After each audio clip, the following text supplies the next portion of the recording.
નમસ્કાર દર્શક મિત્રો, કરુણા ટોક્સમાં આપનું સ્વાગત છે. વંદે ગોમાતરમ.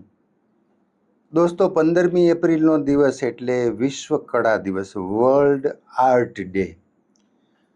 વિશ્વ કળા દિવસ વિશે વાત કરવી છે, કળા વિશે વાત કરવી છે, પણ એની પહેલાં આજે તો શરૂઆત એક રમૂજી ટૂચકાથી, જોકથી કરી દઉં.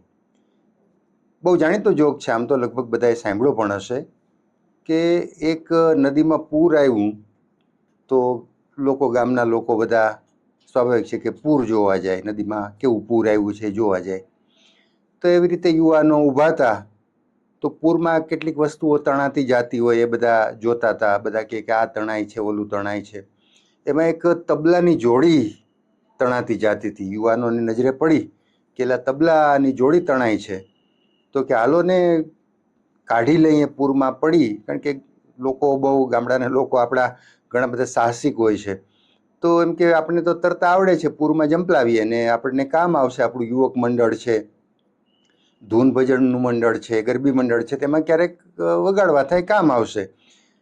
તો બે યુવાનો જંપલાવ્યું સીધું નદીના પૂરમાં અને તરતા તરતા જ્યાં તબલાની જોડી તણાતી જતી હતી ત્યાં જઈને આમ ખેંચ્યા તો તબલાની જોડીની સાથે વગાડવાવાળા મહારાજ એ ભેગા નીકળ્યા. તો આ તો આમ તો જોક છે. તો પછી એને બધું બહાર લાવ્યા, કાંઠે લાવ્યા, અને જે પેલા વગાડવાવાળા ભાઈ હતા એ થોડું પાણી પી ગયા હતા એટલે થોડા બેશુદ્ધ જેવી હાલતમાં હતા. એને દવાખાને લઈ ગયા અને ભાનમાં આવ્યા પછી એને બધી વાત કરી કે આવી રીતે આમ તબલાની જોડી તણાતી, બધી આખી માંડીને વાત કરી. ત્યારે એ વગાડવાવાળા ભાઈએ એવું કીધું કે મને તો ખબર નથી, હું તો આ રીતે વગાડતો હતો ને પૂર આવ્યું ને તણાવ. એને પોતાની વાત કરી, પણ એનું તારણ પછી આ બધા એવું કાઢ્યું કે જીવનમાં જો એકાદી કળાનો સંગ હોય આપણી સાથે, એકાદી કળા જો આપણને આવડતી હોય, એકાદ કળાનો સંગ હોય તો તરી જવાય. આ ભાઈ તબલા વગાડતા હતા, એને તબલા વગાડવાની આવડત હતી, એક કળા હતી વગાડવાની, તો એને કારણે તરી ગયા. તો જીવનમાં એકાદી કળાનો સંગ હોય તો તરી જવાય. બસ વાત તો, આ તો જોક હતો, રમૂજી ટૂચકો હતો, પણ વાત એ છે કે જીવનમાં જો એકાદી કળા આપણને આવડતી હોય ને તો આપણે તારી દઈએ છે અનેક રીતે. 15મી એપ્રિલ એટલે વિશ્વ કળા દિવસ. તો ભારત તો એક સમયે 64 કળાઓનો દેશ અથવા 64 વિદ્યાઓનો દેશ છે એવું કહેવાતું હતું. આપણે ત્યાં 64 વિદ્યાનું લિસ્ટ છે. હા, આપણી પાસે આ લિસ્ટ છે જ ઓલરેડી. તો એ 64 વિદ્યા કઈ? તો એ બધી જ વિદ્યાઓ, જે પાકશાસ્ત્ર છે, એ બધી વિદ્યાઓમાં આવે છે, બધી કળા છે. રસોઈ બનાવવી એ પણ એક કળા છે. તો 64 વિદ્યાઓનો દેશ આપણો ભારત કહેવાતો હતો. પછી એમાંથી ઘણી બધી કળાઓ લુપ્ત થઈ ગઈ, થાતી ગઈ. અત્યારે કેટલીક કળા બચી છે, તો હજી નિરાશ થવા જેવું તો છે નહીં, આપણી પાસે હજી ઘણી બધી કળા છે. તો આજે આપણે જોઈએ છીએ કે કળાનો સમય આવ્યો છે. નાના નાના બાળકો હોય છે, એવા સરસ ચિત્રો દોરતા હોય, ચિત્રના ક્લાસીસમાં જતા હોય, અંદર એવી આવડત હોય કે નાની ઉંમરનું બાળક એવા સરસ ચિત્રો દોરતું હોય, રંગ પૂરતું હોય. તો આ એક જાતની કળા છે, ચિત્રો દોરવા, રંગ પૂરવા. નાના નાના બાળકો સરસ મજાના શાસ્ત્રીય સંગીતના રાગો ગાતા હોય છે, રાગ આધારિત ગીતો ગાતા હોય છે, સુગમ સંગીત ગાતા હોય છે. નાના નાના બાળકો લોક સંગીત ગાતા હોય છે. તો આ પણ એક કળા છે, સંગીત ગાયન. જેની પાસે સારો કંઠ છે અને થોડીક આવડત કુદરતે અંદર આપી છે અને થોડીક આવડત કેળવી લે છે, કાં તો એના વર્ગો કરે છે અથવા તો પોતાની રીતે પ્રેક્ટિસ કરે છે, રિયાઝ કરે છે, તો એ ગાયન પણ એક કળા છે. વાદન, કેવું સરસ બાળકો છે તબલા વગાડતા હોય છે, હાર્મોનિયમ વગાડતા હોય છે, સંતૂર, સિતાર, વાયોલિન જે વાદ્યો છે, ફ્લૂટ, વાંસળી. તો આ બધા વાદ્યો બાળકો વગાડતા હોય છે, મોટેરાઓ વગાડતા હોય છે, તો આપણને સાંભળવું ગમે. આપણી શેરીમાંથી, આપણે શહેરોમાં રહેતા હોય તો જોઈએ છીએ, ગામડામાં રહેતા હોય તો ઘણીવાર જોઈએ છીએ, પેલા નાના નાના રામસાગર, અવડાવડા રામસાગર બનાવીને વગાડવા એ લોકો વેચવાવાળા નીકળે છે, અને એવો સરસ રામસાગર વગાડતા હોય છે. આ રીતે દેશી વાયોલિન રામસાગર, મૂળ આપણો જે વગાડવાનો હોય છે, એવો સરસ રામસાગર એ લોકો વગાડતા હોય છે. તો આપણને એમ સાંભળવું ગમે. તો આ બધી કળા છે, ક્યાંય શીખવા ના ગયા હોય, ભણવા ના ગયા હોય, ક્યાંય ક્લાસ ના કર્યા હોય. હાર્મોનિયમ વગાડવાના ક્લાસ હોય છે, પણ જેની પાસે અંદરની આવડત છે તો એને ક્યાંય ક્લાસ કરવા જવા ના પડે. તો એ લોકો પોતાની, જેને કહેવાય ને કે કોઠાસૂઝથી શીખી ગયા હોય છે સંગીત. ગાયનના ક્લાસ હોય છે, પણ જેની પાસે કોઠા સૂઝ છે તેણે ક્લાસ ના કર્યા હોય, દિવાળીબેન ભીલે ક્યાંય ક્લાસ ના કર્યા હોય, એ એની આવડત છે, કોઠા સૂઝ છે. તો આ કળા એટલે કે ચિત્રકળા છે, ગાયન છે, વાદન છે, નાટ્યકળા, આપણી ત્યાં ભવાઈની એ વર્ષો 700 વર્ષ જૂની પરંપરા છે ભવાઈની. ગુજરાતમાં આપણું લોકનાટ્ય છે ભવાઈ, જૂનું લોકનાટ્ય છે. તો ભવાઈના અત્યારે તો સરકાર ખૂબ પ્રોત્સાહન આપે છે, પણ ભવાઈના જે કલાકારો છે એ કે ક્લાસ કરવા ના ગયા હોય, ભણવા ના ગયા હોય, એ એની વંશ પરંપરાગત લોહીમાં રહેલી વારસાગત આવડત હોય છે.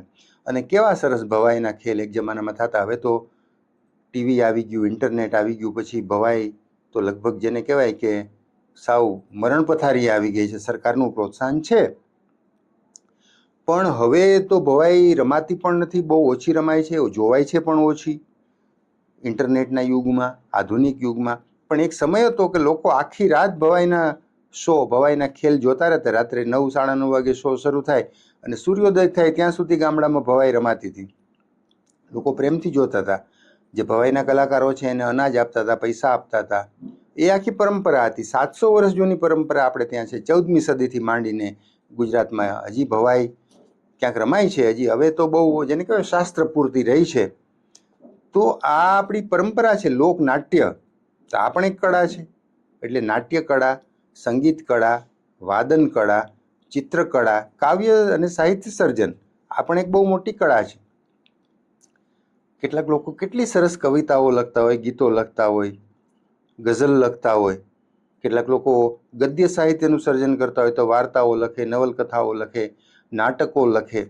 તો આ પણ એક કળા છે સાહિત્યની, સંગીતની જેમ, ચિત્રની જેમ, નાટ્યની જેમ.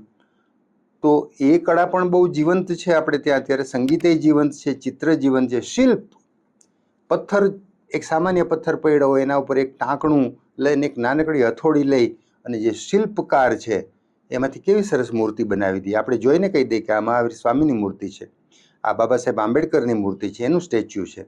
આપણે જોઈને કહી દઈએ આ રાણી લક્ષ્મીબાઈનું સ્ટેચ્યુ છે. કેમ? એ તો એક પથ્થર છે, પણ પથ્થરને એક શિલ્પકાર, એક કલાકાર એવું સરસ રૂપ આપી દે કે આપણે જોઈને કહી દઈએ કે આ તો શિવાજી મહારાજની પ્રતિમા છે, આ તો શિવ પાર્વતી છે, આ તો અંબા બહુચરાજી ચામુંડા માતાજીની પ્રતિમા છે, એની મૂર્તિ છે. જોઈને આપણે કહી દઈએ આ ગાંધીજીની પ્રતિમા છે, સરદારની પ્રતિમા છે, આ સુભાષચંદ્ર બોઝની પ્રતિમા છે, આ રવિન્દ્રનાથ ટાગોર છે, આ ઝવેરચંદ મેઘાણી છે. આપણે એક પથ્થરમાંથી બનેલું સ્ટેચ્યુ, મૂર્તિ જોઈને, પ્રતિમા જોઈને કહી દઈએ છીએ એ તાકાત છે પેલા કલાકારની, શિલ્પકારની. તો આ બધી કળાઓ છે અને આપણે ત્યાં આવા શિલ્પકારો છે, આપણે ત્યાં આવા ચિત્રકારો છે, આપણે ત્યાં આવા ગાયકો છે, આપણે ત્યાં એવા વાદકો છે, સાહિત્યકારો છે, કવિઓ છે. તો ભૈરો પડ્યો છે આપણો દેશ કળાઓથી. ઘણી ખરી કળા લુપ્ત થઈ ગઈ છે. મેં પહેલાં કીધું એમ 64 કળાનો દેશ છે. હવે કદાચ આપણી પાસે 64 અત્યારે ઉપયોગમાં નહીં હોય, પણ આપણે નથી આવડતી એવું તો નથી જ. આપણે એનાથી સમૃદ્ધ હતા. વિશ્વગુરુ હતો ભારત, તો 64 કળાઓથી સમૃદ્ધ હતો દેશ. તો 15મી એપ્રિલનો દિવસ વિશ્વભરમાં વર્લ્ડ આર્ટ ડે તરીકે ઉજવે છે. આપણી કેટલી બધી કળાઓ વિશ્વના બીજા દેશના લોકો શીખી જાય છે, હજી શીખવા આવે છે. આપણે જાણીએ છીએ કે આપણું જે લોકસંગીત છે તો વિશ્વના કેટલા બધા દેશના લોકોને ગમે છે. આપણી પાસે એવા કેટલાક વિડીયો હોય છે કે જે અંગ્રેજો છે એ આપણા લોકગીતો ગાય છે. અંગ્રેજો છે એ કસુંબીનો રંગ ગાય છે, મેઘાણીભાઈનું લખેલું એક અપ્રતિમ ગીત. અંગ્રેજો છે એ આપણા લોક કવિઓની રચના ગાય છે, આપણા વાદ્યો વગાડે છે અંગ્રેજો. એ લોકો સમૂહમાં ગીતો ગાય છે, એવા વિડીયો આપણી પાસે છે જ. ગુજરાતી ગીતો ગાય છે. તો આ બધું શું છે? તો એ આપણી કળાની સમર્થતા, આપણા ગીતોની, આપણી કળા જે છે, આપણા વાદ્યોની, આપણા લોકસંગીતની, તો એની સમર્થતા બતાવે છે. આપણા જે રાગો છે, ભારત પાસે આ બધા રાગ રાગીણી છે. વિશ્વને આપણે સૌથી મોટી ભેટ આપી છે રાગ રાગીણીની. તો આ બધી જ આપણી સંપત્તિ છે, આપણી સમૃદ્ધિ છે, અંદરની તાકાત છે. તો કમસે કમ આપણે અથવા આપણા બાળકોને એકાદી કળા બાજુ વાળીએ. એને જેમાં રસ હોય. અભ્યાસ છોડવાની વાત નથી કરતો હું, ખૂબ ભણાવીએ.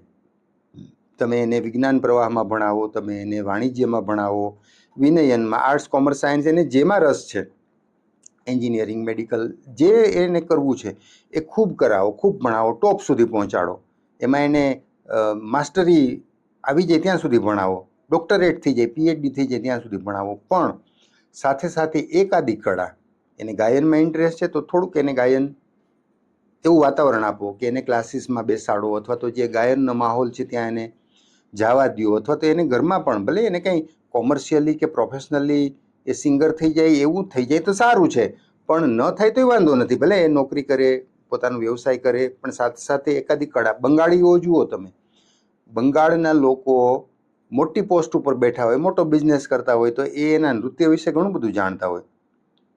એ બંગાળી લોક સંગીત છે, બાઉલ છે, જત્રા છે, તો એના વિશે ઘણું બધું જાણતા હોય છે. આસામીઓ છે તો બિહુ વિશે ઘણું બધું જાણતા હોય છે.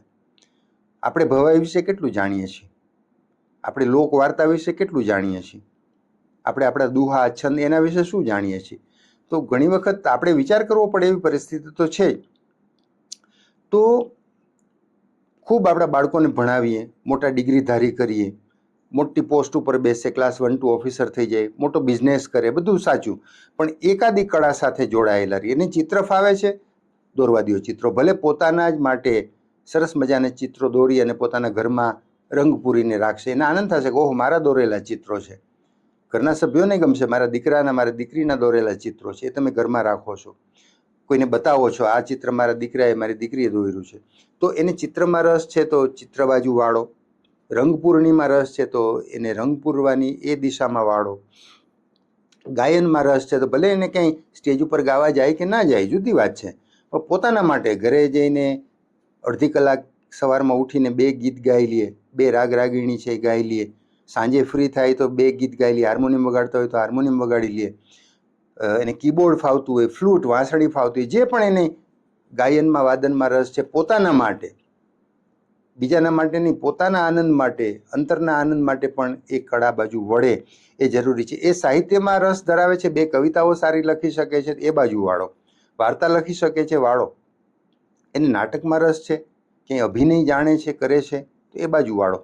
તો આ બધી જ કળાઓ, આટલી બધી કળાઓનો મેં ઉલ્લેખ કર્યો, તો આપણે આપણા બાળકોને એ બાજુ વાળીએ, એ દિશામાં લઈ જઈએ, અને પોતાના માટે, પોતાના અંતરના આનંદ માટે, પોતાના નિજાનંદ માટે પણ આ બધી કળાઓ છે એ જરૂરી છે. એટલે એકાદી કળાનો સંગ હોય તો તરી જવાય, એવું મેં પહેલાં કીધું છે.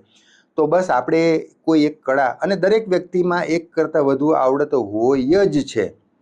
આપણે એવું નથી કે આપણે નોકરી કરતા હોય તો બસ નોકરી સિવાય આપણને કાંઈ નથી આવડતું, એવું હોય જ નહીં. 1-2 આવડત કુદરતે દરેક વ્યક્તિને આપી છે. હવે આપણે ઓળખી ના શકીએ તો એ આપણી સમસ્યા છે. 2 વસ્તુ મને આવડતી જ હોય, હું જે કામ કરતો હોઉં, નોકરી વ્યવસાય, એના ઉપરાંતની 1-2 વસ્તુ મને આવડતી જ હોય, પણ હું ઓળખી ના શકું મારી અંદરની આવડતને, તો કોઈ મને મદદ નહીં કરી શકે. તો દરેક વ્યક્તિની અંદર એક કરતાં વધુ આવડત હોય જ છે. એને પીછાણીએ, એને ઓળખીએ. આપણા બાળકોની અંદર પણ આવડત હોય છે, તો આપણે એના પેરેન્ટ્સ તરીકે એની આવડતને, એની કળાને પીછાણીએ અને એને નિખારવાનો પ્રયાસ કરીએ. બસ વિશ્વ કળા દિવસ નિમિત્તે આટલી વાત કરવી હતી. ફરી પાછા કોઈ નવી વાત સાથે, નવા વિષય સાથે મુલાકાત કરશું. ત્યાં સુધી રજા આપશો. નમસ્કાર.